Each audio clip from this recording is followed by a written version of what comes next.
बोलिए श्री प्राणनाथ प्यारे की जय। बोलिए श्री सद्गुरु महाराज की जय। सर्व सुंदर साथ की जय। सुंदर साथ जी, आज का विषय सुंदर साथ ने भेजा है। ये भी जो पहले हम लोग का जीव और आत्मा का प्रसंग चल रहा था, उसी से जुड़ा हुआ कनेक्टेड ये भी एक प्रसंग है कि मरु और देवापी के जीव इस समय कहाँ हैं, और जो है वो कार्य कर रहे हैं या क्रियाशील हैं या नहीं है। ये वाली ये आज का टॉपिक है। और हम लोग समझते हैं कि ये उनके पूछने का भाव इसलिए है कि मरु और देवापी ने कसनी करके अपने ऊपर ब्रह्म लीला की मांग करी थी, जिसको धनी ने पूरा भी किया। उन्हीं के दोनों के तनों में ब्रह्म लीला हुई। अ, मरु के दीप के तन के ऊपर, मरु की जीभ के ऊपर जो है महराज ठाकुर की ब्रह्मलीला हुई। महराज ठाकुर के रूप में वो आए, जिन जो अक्षरातीत कहलाए।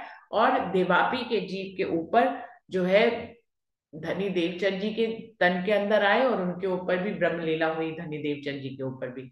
तो ये दोनों जीव अपने अपने समय में, इनका चौथा और पांचवा दिन माना जाता है बीतक साहब के हिसाब से। चौथे और पांचवें दिन के बाद आज उनका पूछना है, छठे दिन में ये दोनों जीव कहाँ है, और क्या ये क्रियाशील है या नहीं है। तो संगीता दीदी, आपको बुलाना चाहूंगी।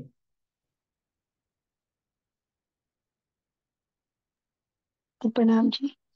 प्रणाम जी। जी, देवापी सतगुरु देवचंद्र जी वो सतगुरु रूप में आज कार्य कर रहे हैं।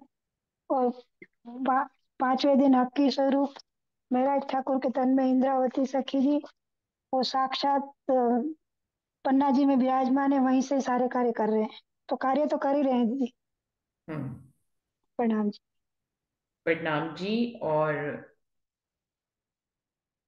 वर्षा, आपको बुलाना चाहूंगी। आप क्या कहते हो इस बारे में? क्या इसमें कोई वाणी की चौपाई भी आती है क्या, इसके उदाहरण में या इसके?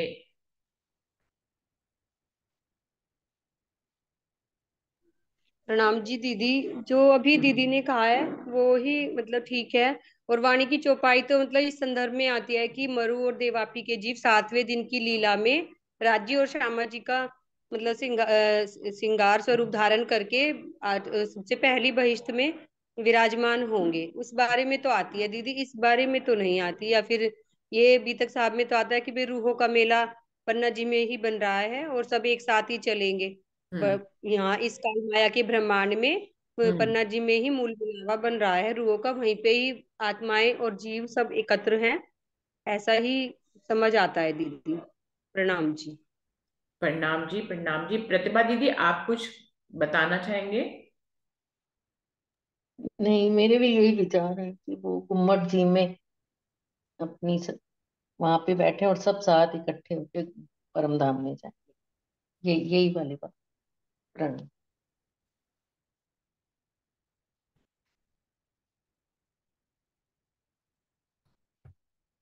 अरुणा दीदी, आप इसको और क्लियर करना चाहेंगे?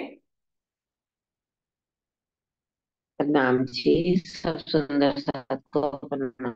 नहीं, मैं तो इस मामले में कुछ नहीं, बस यही है जो बोल दिया। बाकी तो कुछ नहीं कह सकती ऐसे। अब अलग से कुछ विचार नहीं है क्योंकि वाणी में कुछ है नहीं, तो इसलिए कुछ पता नहीं है ना। हम्म। प्रणाम जी। परिणाम जी, तो सुंदर साथ जी, कोई भी वाणी की चौपाई का आधार देकर या वाणी की गवाही देकर कोई इस बात को क्लियर करना चाहे? बबीता दीदी, आप कुछ बताना चाहेंगी? नाम जी। परिणाम जी। मेरे हिसाब से तो वो जीव रहा ही नहीं, वो तो परमात्मा के समान हो गया। हम्म। उसी तन पे तो राज्य, उसी तन पे तो इंद्रावती की आत्मा है। हम्म। हम्म। उन्हीं तन पे श्यामा जी की आत्मा है। उन्हीं तन पे राज श्यामा जी वो कर रहे। उसी जीव को बैठ के तो जीव रहा ही नहीं, वो तो परमात्मा के समान हो गया। उसने तो अपने को खत्म कर दिया, रहा ही नहीं। वो तो राज्य के समान हो गए मेरे हिसाब से तो। बबीता दीदी, ये आपका भाव है और ये भाव तो सभी लोग जानते भी हैं कि वो राजी ही हो गया, लेकिन जो उनका प्रश्न है, उस वो प्रश्न ये है कि वो दोनों जीव अभी कहाँ हैं और क्या वो क्रियाशील हैं, काम कर रहे हैं या नहीं कर रहे हैं। ये आपके पर्सनल भाव हैं और ये भाव सभी के हैं, लेकिन फिर भी टॉपिक का उत्तर देना एक अलग बात होती है। उसमें इस तरह का कैसे ही हम कहें कि वो जीव ही नहीं रहे, वो अक्षरातीत हो गए, लेकिन मरु और देवापी के जीव काम तो कर ही रहे हैं ना, इसको इसी ढंग से ही कहना पड़ेगा ना हमें। हाँ तो जी पन्ना जी में ही है। हाँ जी, आप इस ढंग से इसका उत्तर दें जैसे कि आप कह रहे हैं कि पन्ना जी में है। इसकी कोई गवाही है चौपाई में? इस बारे में नहीं पता जी मुझे। जी। और क्या ये अभी क्रियाशील हैं, काम कर रहे हैं, या वहीं पे ही पन्ना जी में विराजमान है? कार्य भी यही है उनके तो। उन हाँ, जब वो है तो कार्य भी कर रहे होंगे, इतना नहीं हम्म। समझ पा रही। प्रणाम जी। नहीं, प्रणाम जी। आत्म काम कर रही होगी, जीव तो नहीं, मेरे हिसाब से मेरे को ऐसा नहीं लगता। भाई जीव जीव बिल्कुल, ये तो है पन्ना में होंगे, हम्म। लेकिन काम तो जीव क्यों, काम तो आत्म करेगी। हम्म। जहां भी जाती है अक्षर जिसकी आत्म बैठती है, जीव थोड़ी बैठते हैं बार बार। जीव हम्म। किसी के ऊपर जाके थोड़ी बैठता है किसी तन पे। हम्म। आत्मा बैठती है। जीव तो हम्म। जन्म लेता है और खत्म होता है, शरीर छूटा तो जीव ही तो जाता है। अक्षरातीत जो अक्षरातीत है वो थोड़ी जाएंगे कहीं। तो हम्म। काम तो अक्षरातीत कर रहे हैं मेरे हिसाब से। प्रणाम जी, ऐसा समझ में आया भी सुन के। प्रणाम जी। प्रणाम जी। अरुणा दीदी की बात कितनी सही है? कोई और सुंदर साथ कुछ कहना चाहेंगे अरुणा दीदी की बात पे? दीदी वर्षा, मुझे आपका क्या सही लग रही विचार है। है? दीदी मुझे सही लग रही है अरुणा दीदी की बात, क्योंकि जिस जीव को पूरी जागृति आ गई है, फिर वो क्यों दोबारा माया के खेल में आएंगे। मुझे उनकी बात बिल्कुल सही लग रही है कि काम तो मतलब आत्मा ही कर रही है। ये देखो तो इंद्रावती जी की आत्मा ही सक्रिय है, वही उन्हीं के अंदर सबका समावेश हो रहा है। तन हम्म। छोड़ने के बाद जितनी भी जीव शरीर छोड़ते हैं, सब रूहों का समावेश उन्हीं के तन के अंदर, उन्हीं के अंदर जा रहा है। लेकिन हम्म। जीव तो मतलब अखंड ही हो गया, वो तो जीव टलहोसी आत्मा ही बन गए। तो हम्म। अब वो दोबारा क्यों आएंगे। मुझे भी हम्म। दीदी की बात से मैं एग्री करती हूँ दीदी। हम्म। प्रणाम जी। प्रणाम जी। प्रतिभा दीदी, आप क्या कहती हैं इस बात में? हाँ, मेरे भी जीव नहीं काम कर रहा, वो अब आत्मा ही काम कर रही है, जो हम्म। हमें संसार में जागने करके और हम हम्म। सब इकट्ठे हैं, ये आत्मा ही काम कर रही है, जीव तो नहीं कर रही। हम्म। जीव नहीं तो तब करके उनको ये मिला तन इंद्रावती का और हमला, फिर हम्म। वो आगे इसी हम्म। रूप में है। हम्म। पद्मा दीदी, आपका भी अगर दीदी प्रश्न कुछ था ना उसके साथ जुड़ा हुआ, आप उसको जरा बोले, मैं बार आपके उस टॉपिक को भूल गई जो इसी प्रश्न के साथ जुड़ा हुआ था। पद्मा दीदी, आप आए। प्रणाम दीदी, वो तो हो गया था ना क्लियर। अच्छा। अच्छा, ठीक है। मुझे लगा इस टॉपिक जो दूसरे सुंदर साथ जी ने पूछा था उनके उन्होंने साथ। ना उन्होंने ये दीदी उन्होंने ये पूछा था कि जीव सृष्टि, ईश्वर सृष्टि और ब्रह्म सृष्टि में मतलब किसको बोलेंगे जीव सृष्टि, किसको बोलेंगे ईश्वर सृष्टि, ऐसा यही क्वेश्चन के साथ उन्होंने वो क्वेश्चन भी करा था। अच्छा, जीव सृष्टि, ईश्वर सृष्टि और ब्रह्म सृष्टि किन जीवों को बोलेंगे? हाँ मतलब कैसे पता, उनको कैसे पता, उनका ये मतलब था कि मेरे को कैसे पता चलेगा कि ये जीव सृष्टि है, ये ऐसा ये वो तो कल इसी क्लियर क्वेश्चन कर में दिया था उन्होंने। ना कि डायरेक्ट नजर और इनडायरेक्ट नजर किस तरह से आई है, तो किस हिसाब से जीव सृष्टि, ईश्वर सृष्टि और ब्रह्म सृष्टि निर्धारित हो रही है। परमात्मा की नजर सब पे है, लेकिन जो परम धाम की ब्रह्म सृष्टियां हैं, जिनके परातम है, जिनके मूल तन है, उन उन उन जीवों को ब्रह्म सृष्टि का नाम दिया गया है, जिनके ऊपर धनी की डायरेक्ट नजर आई है। और जो धनी के दिल से डायरेक्ट कनेक्टेड है, जिनकी परातम, जिनके मूल तन है, उनको ब्रह्म सृष्टि कहेंगे, उन जीवों को। और जो जिन जीवों को अक्षर ब्रह्म के दिल से जो कनेक्टेड है, उनको ईश्वर सृष्टि कहेंगे। और जो महाविष्णु के दिल से कनेक्टेड है, उन जीवों को जीव सृष्टि कहेंगे। ये तो कल ही क्लियर हो गया था। आज का जो विषय है कि मरु और देवापी के जीव कहाँ है, तो सुंदर साहब की ये बात बिल्कुल सही है। इसका वाणी में भी है, पांचों मिले पांचों में रूह अपनी असल छोड़े नाए। ये मार्फत सागर की चौपाई है, जिसमें मरु और देवापी के जीव को स्पेसिफिक नाम नहीं देकर ये कहा गया है, लेकिन वैसे ये कहा गया है कि पांचों मिले पांचों में रूह अपनी असल छोड़े नाए। कि 5 तत्व का जो हमारा शरीर होता है वो 5 तत्वों में मिल जाता है, और जो रूह है वो अपनी असल नहीं छोड़ती है। रूह कहाँ जाएगी? वो राज्य के चरणों में ही जाएगी। और वो जीव, जिस जीव के ऊपर बैठ कर वो जागृत हुई है आत्म, वो जीव कहाँ जाएगा? जैसे कि मरु, मरु के जीव को यदि शिरजी साहिब जी के अंतिम समय को हम लोग याद करें, जो कि बीतक साहब में भी वर्णन आता है, उसकी बहुत सारी गवाहियां भी हैं, जिसमें शिरजी साहिब जी ये कहते हैं कि मेरा कार्यकाल अब समय खत्म हो गया है। 5वें दिन की लीला जो है वो अपने हाथ में हुक्म लेके उन्होंने छत्रसाल जी को जहरी में हुक्म दे दिया और वाणी को सिंहासन पर पधरा दिया। तो पन्ना जी भी गुम्मट जी के नीचे वो झूले में श्रृंगार करके विराजमान हो गए। फिर वो जाहिरी रूप से उन्होंने लीला नहीं करी, तन के रूप में लीला नहीं करी। तो वो ये 52 में हुआ जब ऐसा, तो यही कहेंगे कि उनके अंदर जो जीव था मरु का, जो कि राज्य स्वरूप हो गए या आत्मिक स्वरूप हो गए, कुछ भी कह सकते हैं, वो तो परमात्मा ही स्वरूप हो गए। तो वो अगर ये आ रहा है चौपाइयों में कि वो गुम्मट जी के नीचे विराजमान है, तो यही कहेंगे कि वहीं पे, और कह रहे हैं कि रूहों का मूल मिलावा या जीवों का मूल मिलावा वहीं पर ही बनना है। तो ये सुंदर साथ को बीतक की चौपाइयों से इसकी गवाही मिल सकती है कि मरु का जीव जो है वो कहाँ विराजमान है? गुम्मट जी के नीचे, जहां पर शिवजी साहिब जी ने जागृत अवस्था में ही समाधि ली थी। तो और जब वो समाधि में गए उसके 2 वर्ष तक वो महाराजा छत्रसाल जी से मिलते रहे, सुंदर साथ को भी दिखाई देते थे और सुंदर साहब से बात होती थी। महाराजा छत्रसाल जी को बराबर दिशा निर्देश वो देते रहे।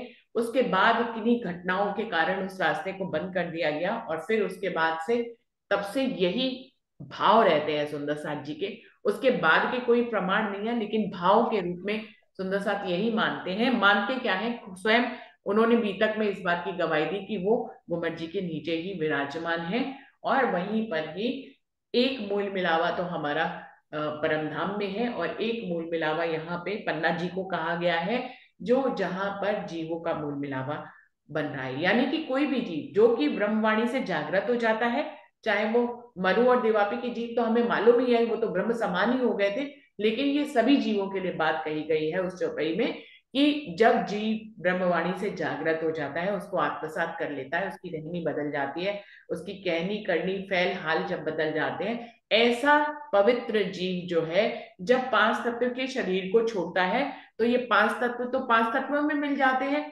और जो है वो जीव जो आत्म स्वरूप हो जाता है वो अपनी असल नहीं छोड़ता। अब वो अक्षरातीत के बिना कहाँ ही जाएगा? आप खुद सोचिए।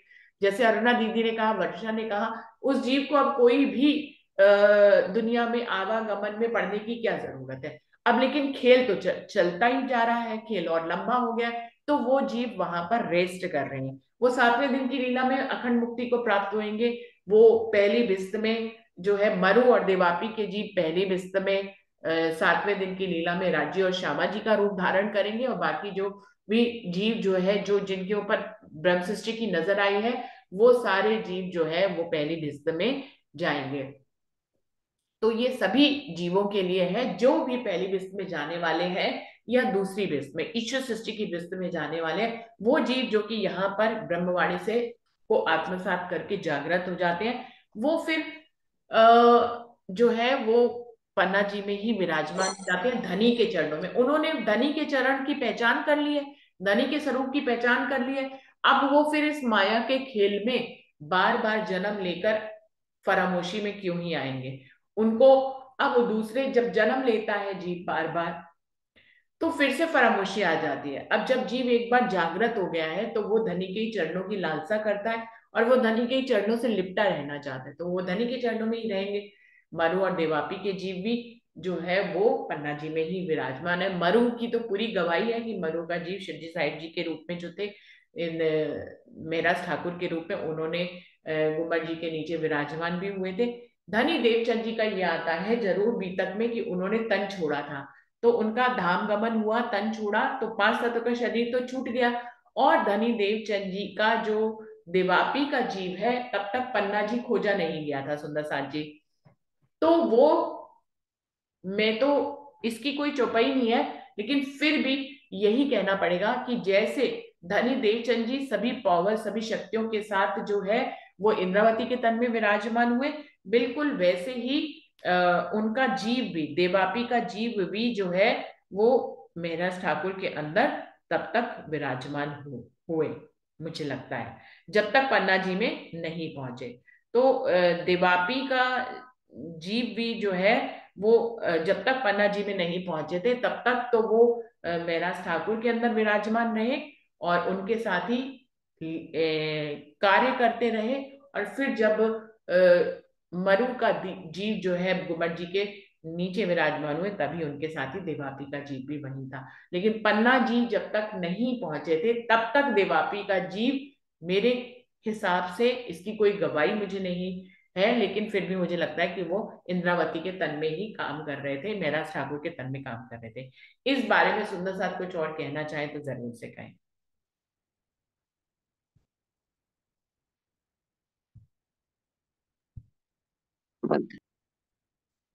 कि जब तक पन्ना जी नहीं था तब तक देवापी के जीव कहाँ काम कर रहे थे, तब तक देवापी के जीव कहाँ थे, अरुणा दीदी? दूसरा जामा तो इंद्रावती ने ही लिया था ना, पहले उन्होंने अपना तन छोड़ा देवापी ने, तो वो हम्म पहला जामा सफेद उल्लाहर ऐसे करके इंद्रावती में ही वो शक्ति आ गई थी, और वो ही शक्ति बाद में फिर घुमट जी में नीचे दोनों शक्तियां मिल करके काम कर रही थी। हम्म जैसे कहते हैं ना, वो पहला लाए अपना ज्ञान का और दूसरा इंद्रावती। हम्म। और कोई, वर्षा, आप कुछ कहना चाहेंगे?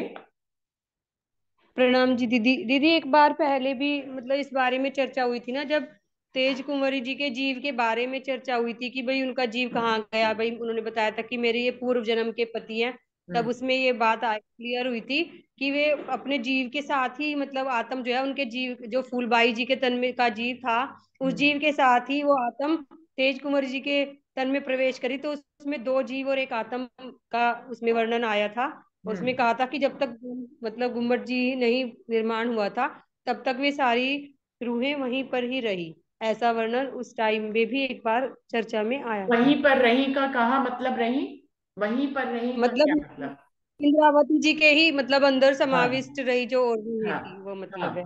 राज्य जहां काम कर रहे हैं, जो जीव जागृत हो गया, जिसने धनी की पहचान कर ली, वो राज्य के साथ ही रहेगा, चाहे वो राज्य परम पन्ना में रहे, या वो जीव, मरु का जीव जो है वो कार्य करता रहे, तो भी उनके अंदर ही वो रहते हैं। और जब पन्ना जी में विराजमान हो गए तो पन्ना जी में रहते हैं। ऐसा हमारे हमारे भाव ऐसा कहते हैं।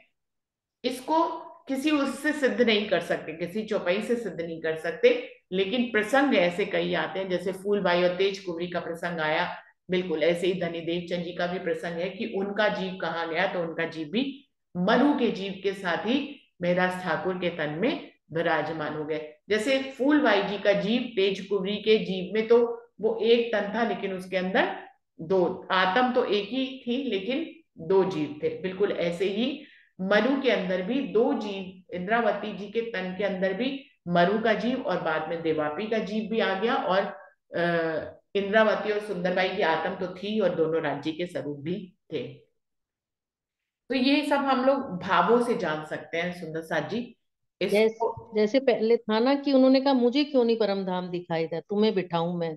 हाँ। इस प्रसंग से भी हमें समझ आता है कि जब उनका तन छूटा तो उनमें उनकी शक्तियां आ गई। उन्होंने कहा जब तक मैं बैठूंगा तब तक मैं, मेरी शक्तियां तुम्हारे में काम करें। हम्म। तो इस प्रश्न का उत्तर तो हम लोगों ने अपने भावों से दिया है कि पन्ना जी में विराजमान है, और जब तक पन्ना जी नहीं था तो वो मेरठ ठाकुर के तन में विराजमान थे। ये खाली देवापी के जीव की बात नहीं है, उससे पहले भी कई सुंदर साथ ने जो तन छोड़ा, पन्ना जी पहुंचने से पहले भी जिन भी सुंदर साथ ने तन छोड़ा, वो सब महराज ठाकुर के जो है उसके महराज ठाकुर के तन के अंदर ही काम कर रहे थे। ऐसा तो हम अपने भावों से बता रहे हैं। बात दूसरी आती है कि क्या ये जीव अभी भी काम कर रहे हैं, तो सुंदर साथ जी इसकी भी कोई प्रमाण के रूप में चौपाई नहीं है, लेकिन सुंदर साथ अपने भावों से यही कह रहे हैं कि जो जीव जागृत हो जाता है, जो धनी की पहचान कर लेता है, वो जीव फिर कोई कार्य नहीं करता, धनी के चरणों से ही वो लग के उनके साथ ही लगा हुआ, उनके साथ ही रहना चाहता है, तो वो जीव जो है पन्ना जी में विराजमान होता है। आत्माएं जरूर काम कर रही हैं, क्योंकि धनी ने उनको काम करने के लिए ही चुना है। तो ये ब्रह्म सृष्टियां ही हैं, वो उनको बहुत से जीवों को अखंड करना है। वो दूसरे जीवों के ऊपर विराजमान होकर जो है, और भी बहुत से जीव हैं, खाली जो धनी के चरणों में आते जा रहे हैं, अभी बहुत से ऐसे जीव हैं जिनको और धनी के चरणों में आना है। तो वो सारे जीव जीव जो है इस प्रकार से जो है पन्ना जी में विराजमान है, और आत्माएं जो है वो नए नए जीव धारण करके और ब्रह्मवाणी को आत्मसात करके उन जीवों की भी जागनी इस प्रकार से होती जा रही है। और धीरे धीरे जो जो तन छोड़ता है उसको पन्ना जी में विराजमान हो जाते हैं। तो मरु और देवापी का जीव नहीं काम कर रहा है, लेकिन इंद्रावती की आत्म और सुंदरबाई की आत्म आज भी काम कर रहे हैं, ऐसा सुंदर साथ जी हम लोग मानते हैं। बाकी इसमें गवाही के रूप में तो सिर्फ यही चौपाई है कि पांचों मिले पांचों में, रू अपनी असल छोड़े ना, एक ही वाली चौपाई है। बाकी बीतक साहब के प्रसंग हैं जिनमें ये बातें आती हैं कि शिरजी साहिब जी ने या महराज ठाकुर जी ने अपने समय अवधि पूरी होने पर गुम्बद जी में वो नीचे विराजमान हुए थे, इसकी भी गवाही है। तो और कोई इसमें कुछ ऐड करना चाहेंगे कि ये बातें बस इतनी ही थी? मेरे ख्याल से क्लियर हो भी गई है।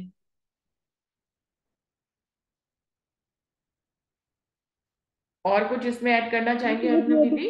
दीदी हिस्सा देऊं आवेश का, इंद्रावती जी के बारे में एक ये भी तो आती है ना कि हिस्सा देऊं आवेश का।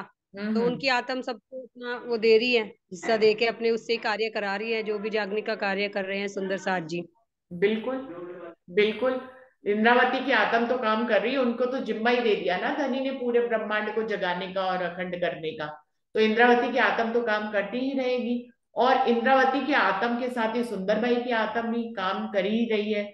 और अगर ये खाली इन दोनों की बात ही क्यों करें, हम लोग आगे महाराजा छत्रसाल जी के लिए शकुंतल की आत्म भी काम कर रही होगी, और रतनबाई की आत्म भी काम कर रही होगी, जितने भी हमें मालूम है केसर बाई है, इन सब की आत्माएं भी अपने अपने समय पे इन्होंने तन धारण करके काम किया है और परमहंस कहलाए हैं। और आगे भी ये जो है ये आत्माएं जो है वो काम करती रहती हैं, क्योंकि आत्माओं आत्माओं के द्वारा ही इस ब्रह्मांड में जागनी होगी, और ये वाणी जो है इस ब्रह्मांड में फैलेगी ब्रह्म आत्माओं के माध्यम से ही। धनी उनसे ही काम लेते हैं। हम देखें शुरू से ही धनी जो है अपनी शक्तियों के साथ या तो श्यामा महारानी के ऊपर विराजमान होकर इस ब्रह्मांड में आए, या वो अक्षर के आत्म के ऊपर विराजमान होकर आए, या फिर वो अपनी रूहों के ऊपर विराजमान होकर काम करते रहे।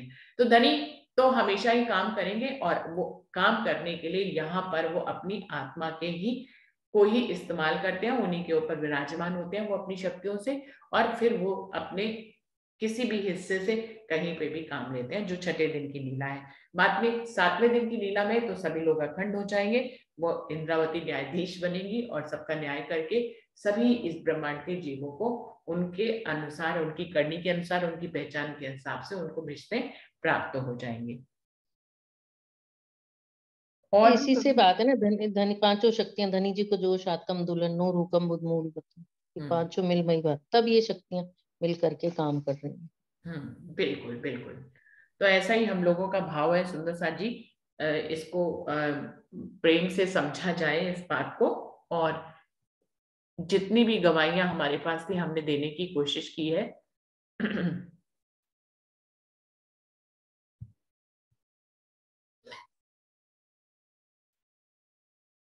तो सुंदर साथ जी यहीं पर ही वीडियो को समाप्त करते हैं, और अभी तो वैसे 10 मिनट है, लेकिन और किसी सुंदर साथ को कुछ कहना है? हाँ जी, प्रणाम जी।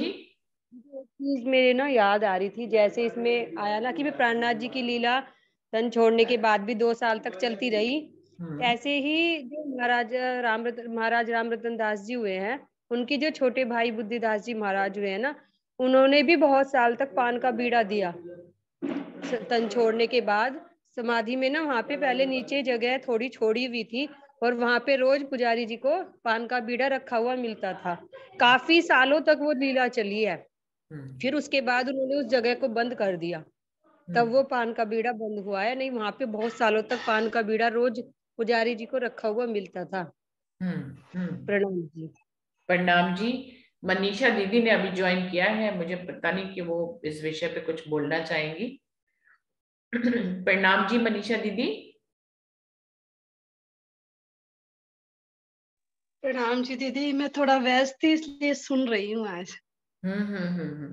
ठीक है। वैसे भी सभी सुंदर मीटिंग साथ। एंड करने वाले हैं मनीषा दीदी, आप लेट ज्वाइन हुई क्योंकि विषय क्लियर कर दिया गया है अभी तक। और हाँ नहीं नहीं, मैं सुन रही हूँ, मैं बाद में भी सुन लूंगी। जी प्रणाम सभी सुंदर साथ जी को। प्रणाम जी। प्रणाम जी। तो प्रणाम करते हैं सुंदर साथ जी। कोई और सुंदर साथ कुछ अपने भाव रखना चाहे तो जरूर से रख सकते हैं, अभी समय है 10 मिनट का, या फिर आप बताएं कि कैसे एंड करें मीटिंग को। कोई सुंदर साथ कुछ कहना चाहेंगे, अपने भाव रखना चाहेंगे?